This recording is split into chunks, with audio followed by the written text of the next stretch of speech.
এলপিএলের অভিষেক ম্যাচে জাফনা কিংসের বিপক্ষে 4 ছক্কার ঝড় তুললেন মেহেদী হাসান মিরাজ।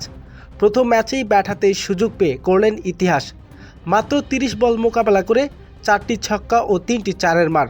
প্রথম ম্যাচেই চোখ ধাঁধানো পারফরমেন্স, প্রতিপক্ষ বলার বুকে কাঁপুনি ধরিয়ে দেন মিরাজ।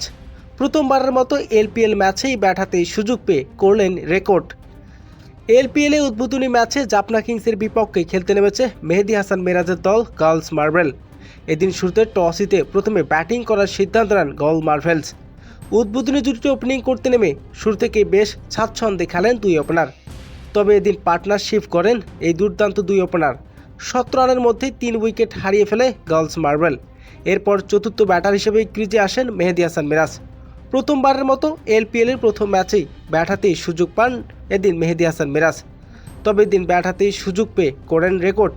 মাঠে নেমে শুরু করে দেন 4 ছক্কার ঝড়। শুরু থেকেই 4 ছক্কার তাণ্ডব চালান তিনি। এদিন প্রতিপক্ষর বলারদের বুকে কাঁপুনি ধরিয়ে দেন মিরাজ।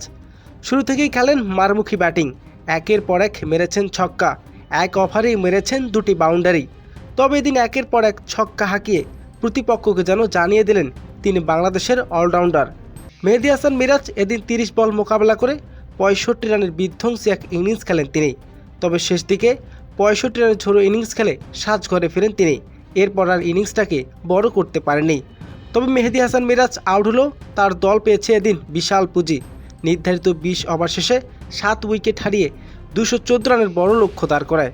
তবে মেহেদী হাসান মিরাজ এলপিএলে প্রথমবারের মতোই সুযোগ পেয়ে ব্যাট হাতেই করলেন রেকর্ড।